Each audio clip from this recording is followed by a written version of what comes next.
Hey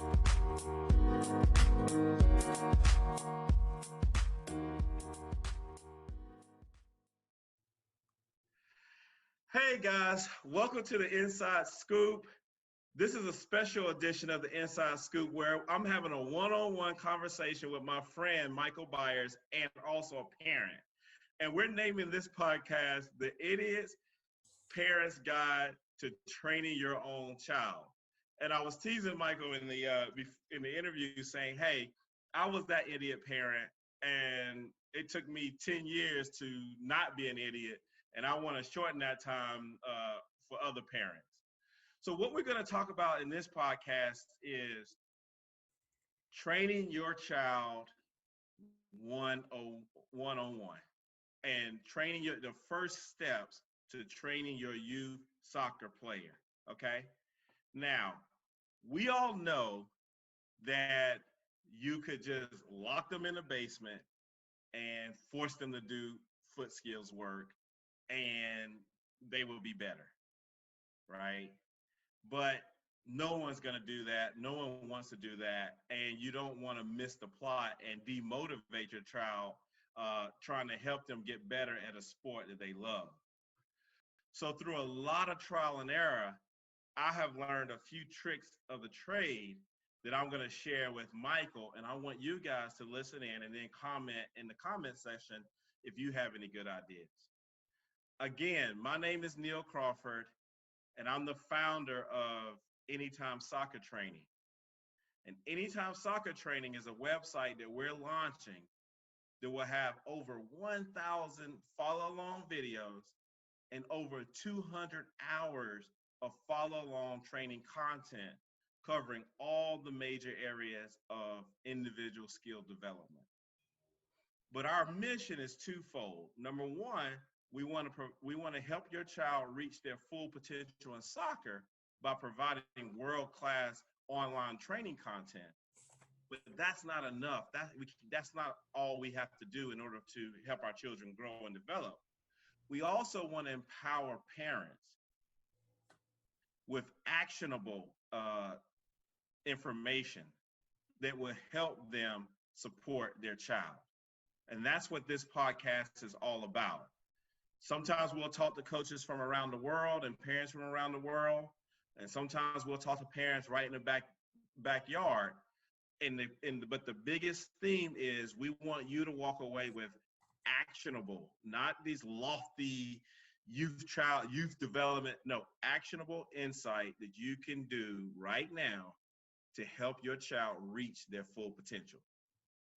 So with that, I am so pleased to introduce Michael Byers, who is a friend of mine. Also, his son plays on the same club as my son, IDF Football Club here in Cary, North Carolina. I will link their website below if you're interested. We both want to support our children in soccer.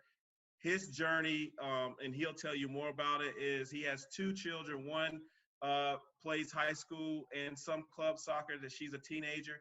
And one is born 2008, if I'm correct, who is starting his journey. And Michael and I have developed a great friendship over soccer and business and children. And he's seen my child grow, and I'm just so excited to share with you and some of the information I've gathered over the years. So with that being said, Mr. Michael Byers, parent, soccer dad, businessman, small business administrator, VP, and all the above. Welcome to the show. Thanks, Neil, for, having me, but I'm here to learn a little bit about me, and then I'll be quiet and listen. As Neil stated, I do have two kids. I am very busy with work and being married with my wife, and both of my kids, my daughter is 15. She does play some travel soccer and with her high school team, which may be changing. But my son is really taking a liking to playing soccer. And one thing that I've learned in any sport, anything that you do in life, if you do it well, you tend to have more fun at it, more enjoyment. The challenge I have really, though, is we have to do more than simply going to practice. And I don't have the time to sit with him trying to recreate the wheel, if you will, with the tools and things that I've purchased online at Amazon.com.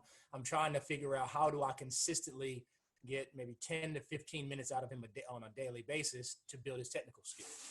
So hopefully working with Anytime Soccer Training can help with that.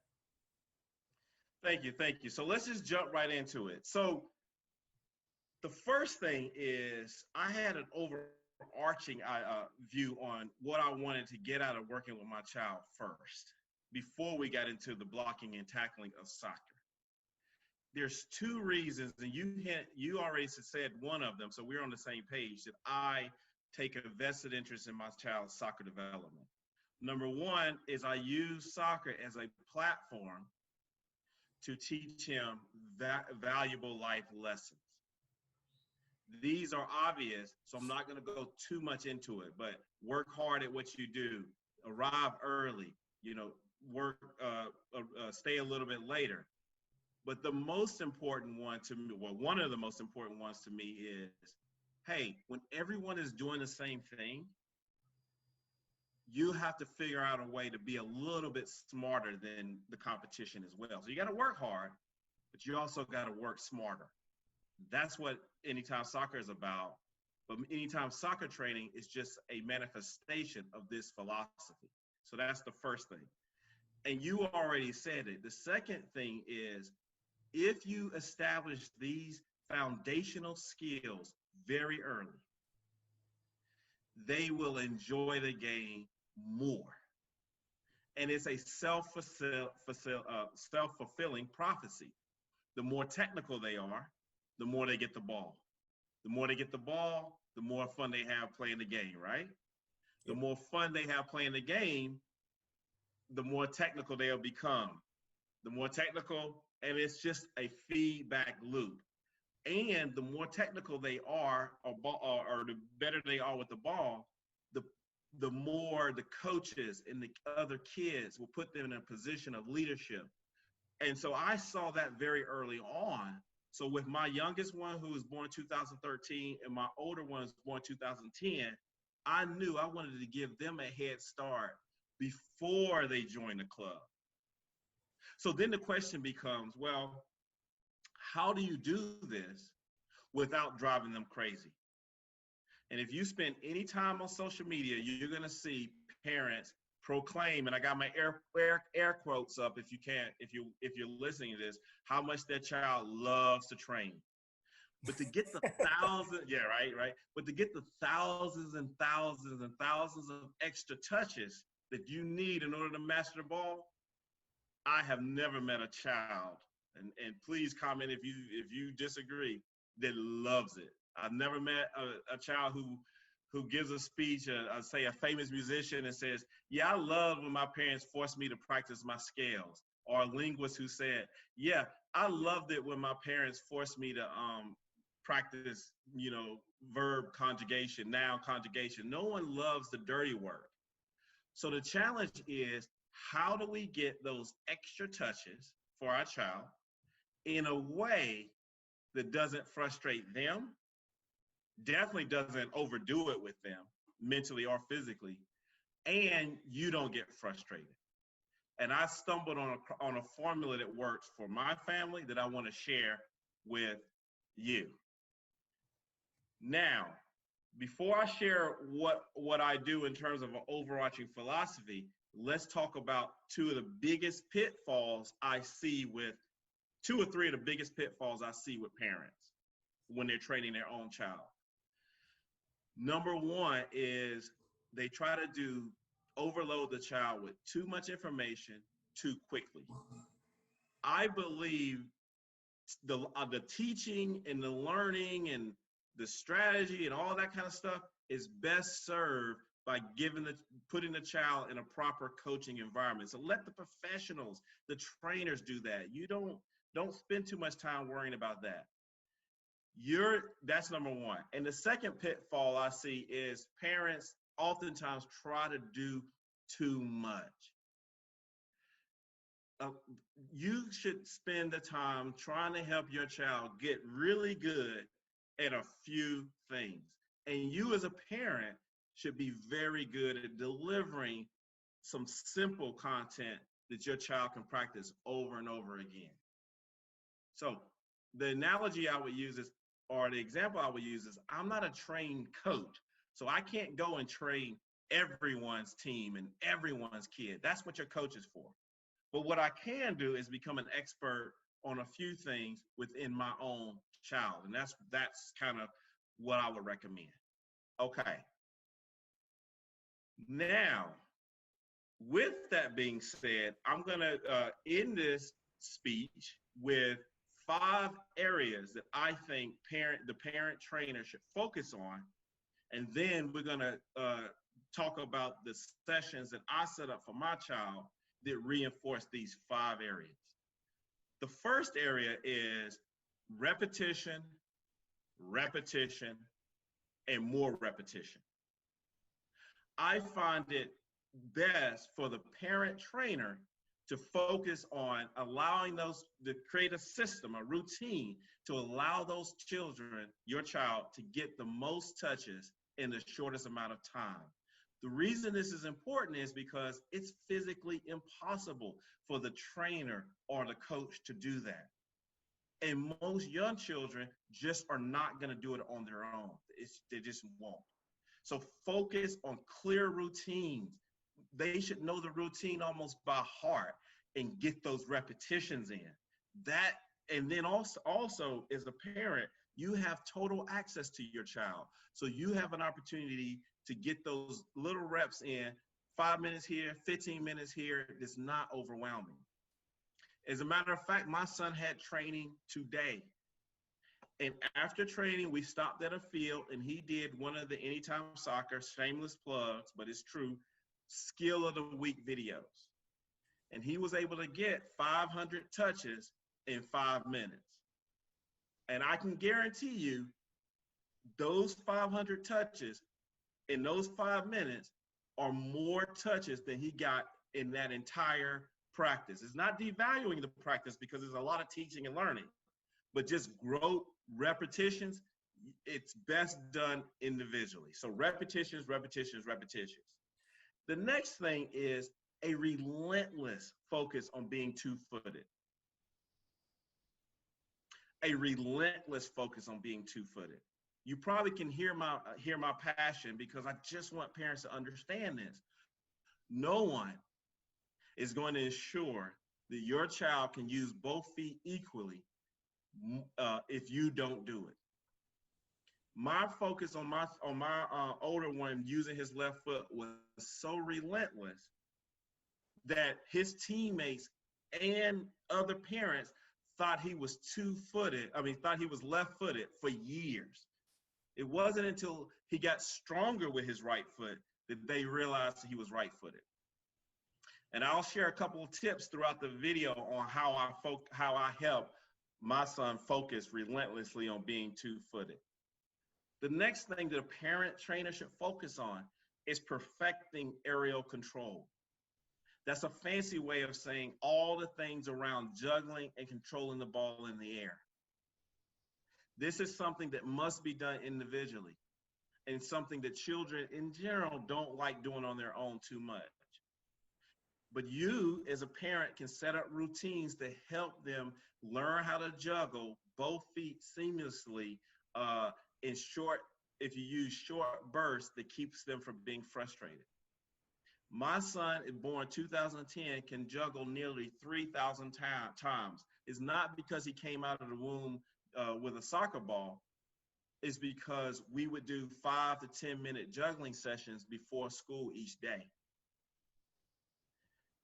All right, so that's number 3. Number 4 is definitely find the right soccer environment for them. As a parent, that's your job, right? So we talked about IDF Football Club here in Cary. It is a great development environment. Small club with coaches who really care. They are the ones who motivate my child to do the extra effort. When my child works with me, I don't expect 100% effort because it's dad, right?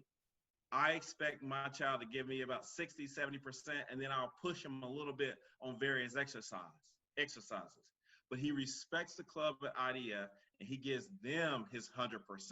But when they receive my son, they're receiving soft clay that they can mold, not hard bricks if they got to, break all the way down and build back up. And unfortunately, too many youth soccer players in, air quotes again, competitive programs are arriving as hard bricks that the coaches and the staff have to tear down in order to build back up. And the final thing is, once you do all the hard work behind the scenes, just love and support them. That's all you got to do, because you've done everything you need to do in the backyard. So when the game comes, just sit back and relax. And while all the other parents are yelling at their kids, which they will do, unfortunately, you just sitting back and enjoying the game, because hey, this is a journey, and we have been putting in the work, and what you're seeing on the field is just a reflection of the hard work that my child's put in, and I can sit back and enjoy it. And that means no coaching on the sidelines. I don't say a word to my son on the sidelines. If it's something that I need to tell my son about his soccer game, I got 23 hours, 7 days a week to tell him anything that I think he needs to know about soccer. But that day that he's with those days that he's with his coaches or on that soccer game, that's his time. And that's my time to sit back and relax. So Michael, you've heard this speech a zillion times, so I thank you for listening, but I just needed to go ahead and tee it up. Oh, now let's talk about, I want you to repeat your problem, and let's talk about how I sort of think about it and how I deal with it. My problem, I would say, as I stated earlier, is my son loves playing soccer, but as you stated, most kids don't love doing the practice time on their own. They don't mind practicing with their friends and teammates. And I need to try to figure out a consistent 10 to 20 minute program that I have all this equipment that he can do each day and build and take those skills back to the pitch with his team. Okay. So right before I get into the specific exercises that I do, let me tee this up with a couple of things. When I signed my older one up for competitive soccer, I told him, I made the promise to him that, listen, Daddy will do everything I can to support you, but you're going to have to spend some time training with me as well. But my promise to you is the trainings will be relatively short. The instructions will be very clear. My tone will be very nice. And the expectations will be very clear in the sense that I won't ask you to do anything that I haven't shown you or you haven't done, because the focus is really on mastery. So that will be my first conversation, because if the child doesn't buy into it, at least notionally, it can be very difficult. You don't want to spring something on them. The next thing that has been game changers for me and my son is, and I'll put this in the show notes, is using interval-based training. I have an interval timer, and I'll put this in the show notes app on my phone. And what that does is it allows my son to know exactly how long the particular exercises are going to take or routines are going to take. And it gives him a cadence that allows us to get the drills done fast. So let me give you an example. We always start each session with a basic juggling routine. And the juggling routine, which I'll put in the show notes, sort of depends obviously on their level. My son is at the point where he can juggle continuously. So I'll set my interval timer for, let's say, 10 seconds on, 15 seconds off. 10 seconds off. Or 15 seconds on the exercise, 10 seconds off. And as a matter of fact, I'll grab my phone and I'll let you hear a quick beep. Then the typical routine that we will do is I might say, okay, you're gonna do 10 minutes, 10 seconds on, 5 seconds off, 15 seconds on, 5 seconds off, it doesn't matter. And you're gonna cycle through. So maybe he's doing, the cycle would be, and again, he would already know what the cycle is. Right foot only for 15 seconds, 5-second rest. Left foot only, 15 seconds, 5-second rest. Both feet, 15 seconds, 5-second rest. Then it's right thigh, 15 seconds, 5-second rest. Left thigh, both thighs. And then he cycles through again. And he can also cycle with different balls as well. Right? He knows it's going to be 10 minutes. He knows it's 15 seconds on, 5 seconds off. This may sound minor, but that little interval, that little 15 seconds with that quick 5-second rest to do something else is enough to give enough of a mental release for him to stay engaged. We all know, we've seen parents or coaches, for that matter, I've seen a lot of coaches start off a routine and tell the kid, hey, just go warm up juggling.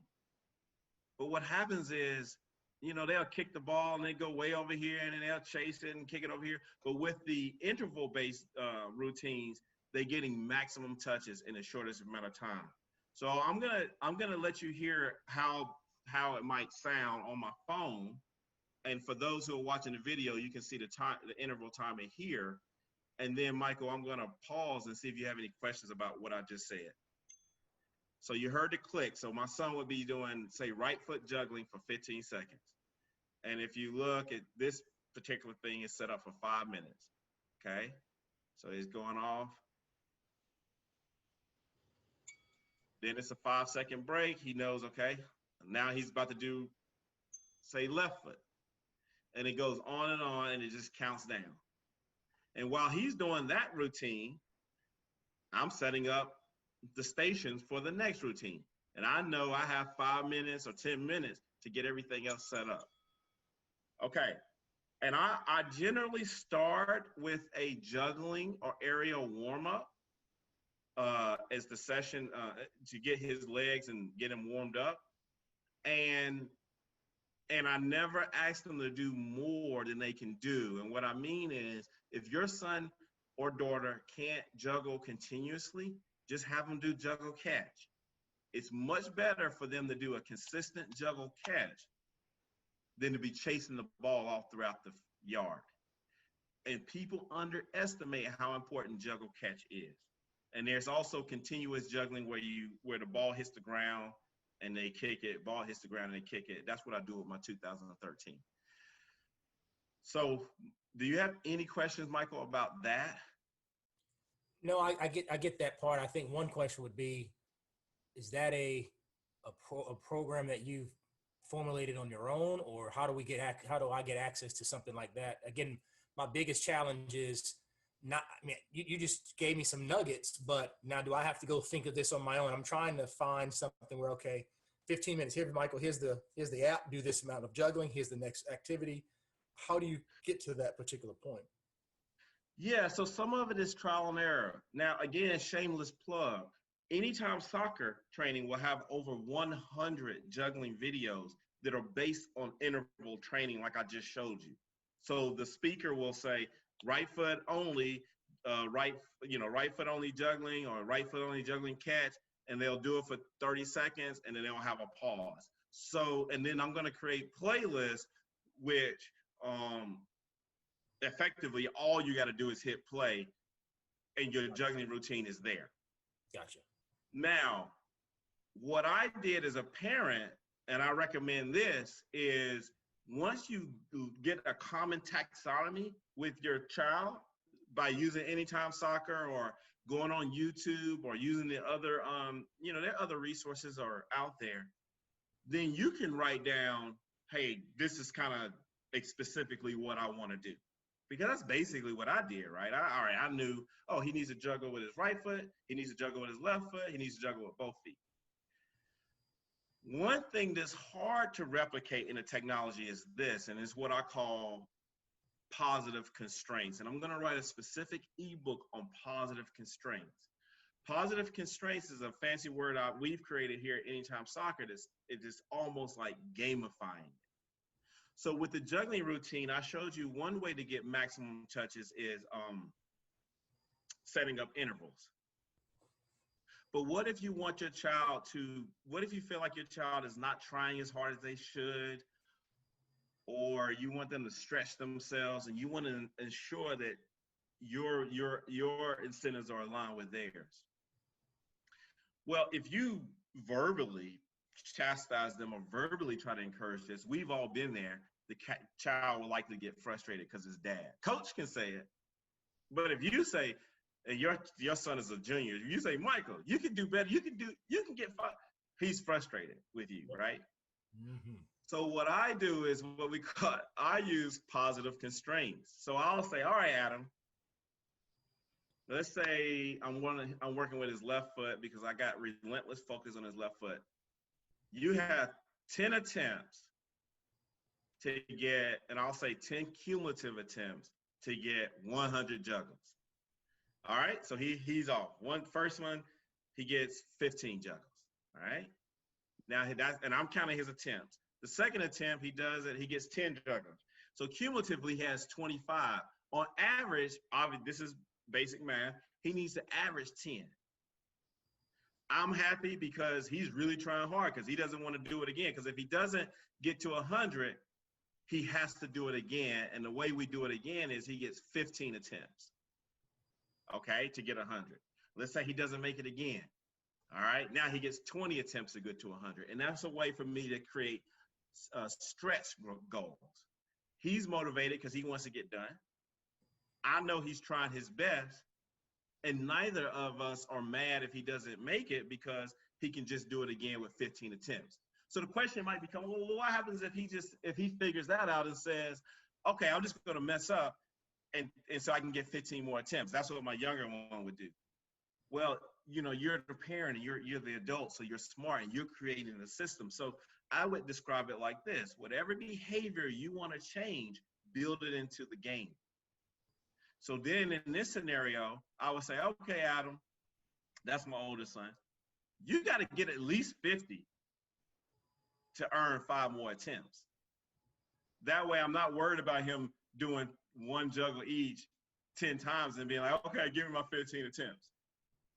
Okay, here's another one. What happens if he's traveling throughout the entire yard and I want him to be able to control the ball in one space, right? That's really ball control. You can juggle or you can control the ball and stay there. I don't want you drifting all throughout the yard. Well, I just create a box, 4 cones. Put 4 cones and say, listen, if you juggle and you leave this box, you lose 2 attempts. Now his concentration, he's focused on staying in the box. And he's not too worried about if he doesn't make it because he knows dad's going to give him 5 more attempts the next time. This has been monumental in improving his juggle record. And that's something that's slightly difficult to do on a video. The video is helpful for you establishing these interval-based routines and establishing a common taxonomy so it's easy for you to communicate to your child. Does that make sense? Yes, it does. Appreciate Okay. And then to belabor the point, I don't tell my son, you need to move faster. I just say, hey, you need to get to point A to point B 5 times in 10 seconds or whatever. This is very easy for him to understand and very easy for me to measure. Okay, so that's the juggling. Again, we're gonna have over 100 videos on the juggling. I will also create a PDF that walks through what I'm talking about now. Some of it is trial and error, Michael, in this regard. You just know, you go on YouTube or you look at Anytime Soccer, you see what they're doing, and you set up a program for your son. But what I can't emphasize enough with juggling especially is don't make it too hard. It's better for them, the routine when I first started with Adam and even with my younger one. Kick the ball to yourself, let it hit the ground 1 time and catch it. Okay, kick the ball in the air and catch it. Good. Kick the ball in the air and catch it using the inside of your foot. Great. Do the same thing with your outside of your foot. Perfect. Now, a month later, do it twice. And what you're going to see is they will practice this on their own in the form of play, and they don't even realize it. but you've introduced this concept to them. What you don't want to do is ask them, you can juggle 10 times. That's a losing battle. You're going to frustrate them. You're going to be frustrated. If you want them to juggle 10 times, you got 10 times to get to 100. That's the same thing, right? Yep. Don't do it. Okay. If you can't do it, if you can't do it in 10 times, you get 15. You need to practice more anyways. So that's that. All right. So now we're moving down the line. Ball mastery. So then I always go into a ball mastery session. This is different than dribbling and traveling. This is what you do in that small confined box. Again, I still use the interval-based tactics, the interval-based format. That's your toe taps. You don't do your toe taps for 15 seconds, and then you rest for 10 seconds. This for 10. And the reason I like the ball mastery and the interval-based is because literally you can do a ball mastery with 5-second intervals. So 5 seconds on, 5 seconds off before practice to get them warmed up. Again, Anytime Soccer will have over 100 separate ball mastery videos, but you can go on YouTube as well and find countless examples. What they don't do too good in the rest of these sites is they're not 100% follow along. So that's one of the things we're going to bring to the table is clear verbal instructions, slow motion demonstration, timer, and then the next exercise. I can't emphasize this enough though. Once the child basically understands what you're trying to accomplish, the drill, and understands the verbal cue, you can do it quickly on your own. You can say, okay, this month, this is what I used to do with my younger one before Anytime Soccer. I mean, my older one before Anytime Soccer. Toe taps and TikToks. We're going to make sure this week we know that. 10 seconds on, 5 seconds off. 10 seconds on, 5 seconds off. That's the routine, and we're going to do it for 5 minutes before practice or 5 minutes after practice. And he would master that. Then the next week, it would be 2 more drills. And then the next week will be 2 more drills. And then by the end of the month, we would have about 6 to 8 drills, and that will create the routine. And that's how he got these maximum repetitions without me talking too much. That's how Anytime Soccer curriculum is built. But, you know, I would be a hypocrite if I told you as a parent, you needed me to help make your child reach their full potential. I am here, and Anytime Soccer Training is here to help you, right? So that you don't make the same mistakes I did. But you can start right now. Toe taps stationary, 10 seconds on, 5 seconds off, 3 minutes. Toe taps moving around the world, inside, outside. All of this information is readily available. All right, so then we do a juggling. We have about a 1 minute rest. Then we go straight into ball mastery, and those ball mastery routines last between 10 to 15 minutes. Then we do a dribbling routine. My favorite, I have 2 favorites, either figure 8s or what I call 5-star, and I'll have to link that. I'll link one of the videos in the show notes. But that's basically 5 cones set up in a cross that effectively allows a child to do 4 figure 8s continuously. The reason I like figure 8s and the 5-stars so much is because it allows a child to use both feet, left foot, right foot, and all parts of the foot on the turns in a very short period of time. So you can do a figure 8 drill. All you need is 2 cones. You can do a figure 8 drill, you know, less than 5 minutes, 20 seconds on, 10 seconds off, right foot only, then left foot only, and then both feet. Then you can do toe taps figure 8s, TikToks figure 8s. Anytime Soccer will have over 40 figure 8 variation drills. Then you obviously can do the figure 8 drills and the 5-star drills at different distances. So what I'll do with my older ones very often, and I have to put this on the Facebook group, but what I'll do with them is I'll set the cones up. One set of figure eights will be 1 foot apart, forcing him to do light touches, chops. Then next to that one, he'll do, say, right foot, left foot, and both feet. That's 20 seconds on, 10 seconds off for 3. That's 1 minute, right? Plus the breaks. Then next to it be 2 figure eight cones set up 3 feet apart. Again, right foot, left foot, both feet. He should be getting faster, but it's the same amount of touches with the breaks. Then the final one may be 5 to 10 feet apart, the same thing. So what you're doing is you're forcing him to get those extra touches. You're forcing him to do the figure eight at different distances, which increases where he should be increasing speed, but also keeping that same control. So I always do a dribbling. So that gets you to 10 minutes of juggling, about 10 minutes of ball mastery, about 10 minutes of dribbling, right? And then I'll normally end with either turns or some kind of finishing. The turns, again, are interval based. And I can use different cone patterns where I'm focusing on inside foot turns, outside foot turns, pullback turns, Cruyff turns. I'll link all of this into a PDF. But the bottom line is he's doing about 10 seconds on, 5 seconds off because he's traveling, working on different turns. And he can incorporate finishing in those turns because when you finish a turn, they can shoot.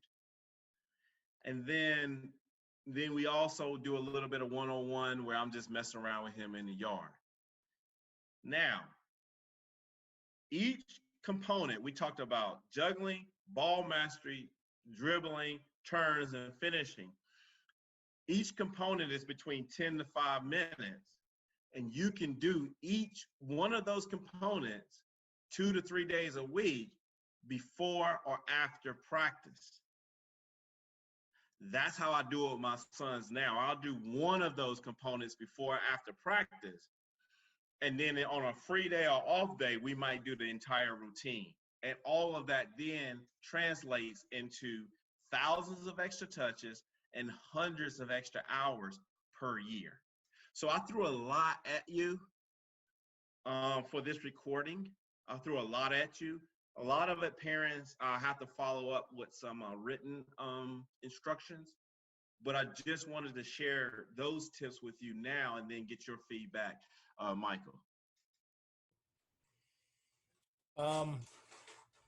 Sounds like, obviously it sounds like a lot. I mean, I know you mentioned you only use 5 or 10 minutes.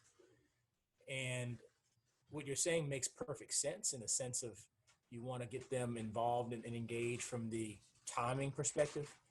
It's just hard for me to wrap my head around of, okay, how do I do that? But with any time soccer training, it sounds like I can go to that website. I can know the particular things that I'm trying to do, show that to my son.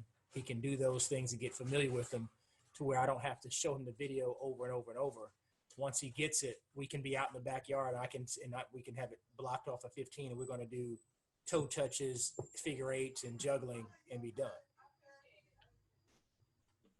Yeah. So the way it works with Anytime Soccer, or before Anytime Soccer, is you would show him. This is what I did. I showed my son the videos, either YouTube or we demonstrated at home, and we agreed on what we were going to call them. So that's why I keep saying a common taxonomy, so that I wasn't having to do a bunch of teaching and learning on the field.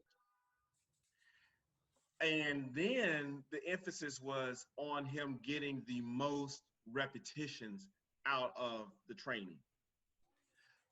So as it relates to Anytime Soccer training, again, you should watch the video or at least get an idea of the information before you get to the field, so that basically he's listening to the verbal cues. But I rarely, when my sons first started doing their trainings, rarely introduced more than 2 or 3 no more than 3 skills per Session. category. Oh, okay. So with the figure 8 dribbling, I'm not doing 10 different fancy moves. Right foot, left foot, both feet. You need to practice that this week. Next week, it might be one review of right foot, left foot, and both feet, but then we'll add scissors in between the cones. Gotcha. Then you need to practice figure 8 with the scissors between the cones for a week. Then the next week, we're doing step overs. And then by the end of the month, he's got about 5 or 6 figure 8 drills. And I can't emphasize this enough, but you're not having to explain what you're talking about when you say scissors. Now, let's pivot to, let me show, I'm going to share my screen really quickly and show the listeners, if they're watching this on YouTube, basically what I'm talking about. And then, Michael, and let me know, it looks like you got somebody about to come to your house. But then you're going to show us the equipment you got, and we're going to talk about how we incorporate the equipment into it and what equipment you got and what I recommend. And then that we'll close the loop with some final thoughts. Okay, so I'm going to share my screen.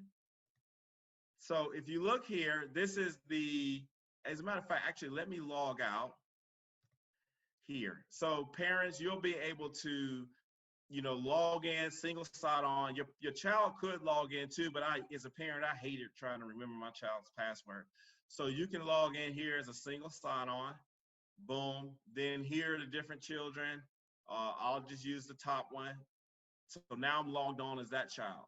So what I'm getting at is within the ball mastery. So here are 3 different modules. Within the ball mastery, you click here and you see which area do I want to focus on, right? So we'll start it with the beginners. You just click there and you have all the different drills, different videos. And the green shows you sort of what you've done. So you haven't done these, there are more here, and they're labeled to show you what this particular routine is focused on. We will add a tracker to the website, but initially we have a printout tracker which gives parents some tips on sort of how we recommend using the product, along with a 28-day tracker that you can print and put on your refrigerator. So I hope you were able to see that. And so literally you can use it on your phone or on your PC, Mac, any device. You just click play. And in the video, hopefully technology won't let me down because Zoom kind of funny. You just hit the video and you get started. So, and we'll add additional content every week.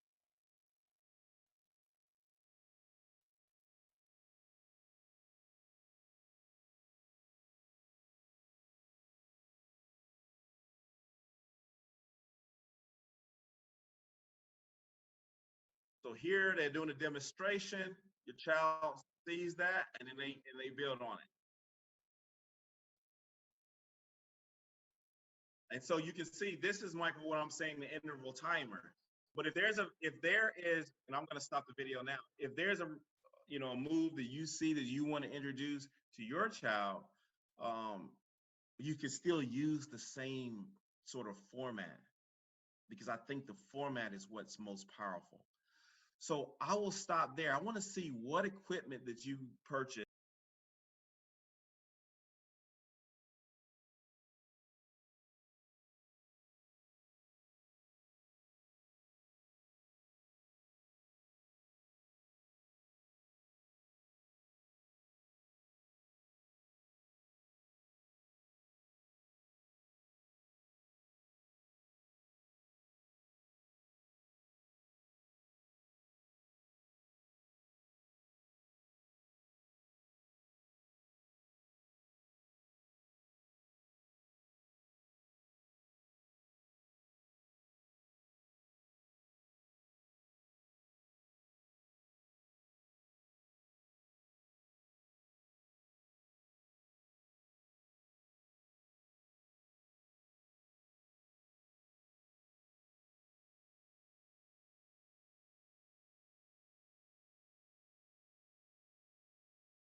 to get started with Michael. You're on mute. You're on mute. Oh, can you see me? Yeah, I can see you, but I just want to see. I'm gonna stop sharing my screen, and I want to see what equipment. Yeah, that's better. When you shared your screen, I couldn't see anything but nothing. Hold on a second. All right, so I bought these. Can you see these? Okay, all right. Those. I bought a whole bunch of cones. I have cones like these, and then I also have the short cones that are in the backyard right now. I bought two different size balls. Two different size balls. Okay. And I got these little goals, little small goals. Okay. That's it. I got tired of clicking on Amazon, so I decided to stop. Well, hey, I think you got enough equipment for all of us. I said, if we can't get where we need to with that, we just can't get there. So I want to know, how do I use these things really quickly? And you're right. People did pull up at my house. I have a couple more minutes because people are in my house now. Yeah, I know. I get you. All right, now you've been gracious with your time. So let me take one nuance point. Let me make a nuance point between the disc cones, the discs, which are small and flat, and the cones that you have, which I actually recommend. You obviously can use those cones for dribbling exercises, but when you use the actual cones that you have, it forces the child to move their feet around the ball. Yeah. So I like that. I also like the tall poles as well, because that forces the child to move their entire body while dribbling, obviously agility as well. But the problem with the tall poles is you can't use them on artificial turf unless you get a platform for them. Yeah, so the reason I got the taller cones as well is I noticed with the smaller flat disc cones you talked about, when we were doing the figure 8 drill, I don't think he was doing it intentionally, but you could step over it. So when you yes. make that turn, the cone is in between your legs, and he didn't even recognize it. Even when I tried to make him, hey, you need to go around it, it's still a little more, it's harder. But if I stood there as the cone, then he has to go fully around me. So that's the main reason we bought those. Yeah, and I often say as parents, you don't want to do that much talking. And that's what I mean. And I learned that the hard way, because I had the same thing. And I would keep saying, to my son, don't straddle the cone, because I wanted him to work on quick feet. And it dawned on me, no. If he's doing something repetitively, I just need to change the system. Yeah. And that's why I got those cones. In terms of the, not ladders, but I know what you're talking about, the thing that you step over. Yes. I use those a lot with aerial control, believe it or not. So I toss him the ball, he has to jump over that, and then I toss him the ball again, and he's kicking it back to me, again, tossing it, kicking it back to me, tossing it, kicking it back to me. And for our younger kids, older kids as well, but definitely our younger kids, I love when they're jumping and doing that kind of stuff on one leg to work on balance and coordination. And I also like it when you get them to jump and have to stand still, because a lot of times they can do stuff, but they don't have enough balance or coordination to stand still. So I use that a lot and I might have 3 or 4 of them where they have to jump, aerial control, kick it and toss it, jump, aerial control, kick it and toss it. And I recommend that you have several balls, because when they first get started, they're going to kick the ball too hard and kick it away. And you want to be able to, again, because we're trying to save time, you want to be able to get it right back into them. And you can still use the interval timer. So I might say, all right, we're doing laces. He's jump, kick, jump, kick for 20 seconds, 10-second rest. In terms of the goals, there's obvious free play, passing, and stuff of that nature. All right, and so we'll put this into a PDF and make it nice and clean, but those are some tips that I would start with. So to put this in a bow, always do a juggling or aerial control routine. You can do one in 2 minutes. Incorporate a ball mastery, even if it's just one skill. Do some dribbling. You can do figure 8s, even if it's 1 minute. Right foot only, left foot only, both feet only, 15 seconds on, 10 seconds off, it's fine. And then try to incorporate some turns. but I typically, with my turns, I focus on, in all of these, I said 1 to 2, 3 turns at the most. So I hope you found this helpful. I hope the parents listening found this helpful. I hope you can hear in my voice how passionate I am about this, because I think it only takes 10, 15 minutes a day, 2 to 3 times a week for your child to really become that much more technical if they're in the right coaching environment. So Michael, I know you're running, you got guests coming. That's the life of a parent. We get it. Does anything else you want to say before we close out? No, I pretty much, I appreciate, your time. I got a lot of information here. I'm looking forward to following up with you as well. But this is good. A lot of good detailed information. All right. So mid-June, we're launching Anytime Soccer. We're going to do a special promotion that you can't resist. So look forward to that as well. All right, this is the Inside Scoop. This is Neil Crawford with parent Michael Byers. We're coming out of Cary, North Carolina. Check out www.anytime-soccer.com for more information. And thank you guys for listening. Have a nice day. Take care. Let's get better together.